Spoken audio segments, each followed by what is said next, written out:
ભાવનગર શહેરમાં નાસ્તાની દુકાન પર વેપારીને છરી બતાવીને ધમકાવવાનો બનાવ સામે આવ્યો છે। ગંગાજળિયા પોલીસની ચુસ્ત કાર્યવાહીથી ગણતરીના કલાકોમાં જ આરોપીઓને કાયદાના સિકંજામાં લેવામાં આવ્યો છે। ભાવનગરના રૂપમ ચોક વિસ્તારમાં આવેલી જય ખોડિયાર નાસ્તાની દુકાન પર એક શખ્સે દુકાનદારને છરી બતાવીને ધમકાવ્યો હતો। આ બનાવથી વેપારીઓ તેમજ આસપાસના લોકોમાં ભયનો માહોલ સર્જાયો હતો। દુકાનદારે વિલંબ કર્યા વિના ગંગાજળિયા પોલીસ મથકમાં અલ્ફાજ ઉર્ફે અલ્તાફ શેખ વિરુદ્ધ ફરિયાદ નોંધાવી હતી।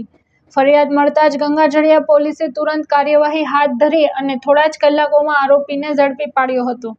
પોલીસે કાયદાકીય પ્રક્રિયાના ભાગરૂપે આરોપીને ઘટના સ્થળે લાવીને ગુનાનું રિકન્સ્ટ્રક્શન કરાવ્યું હતું। આ દરમિયાન સ્થળ પર લોકોના ટોળે ટોળા એકત્ર થયા હતા।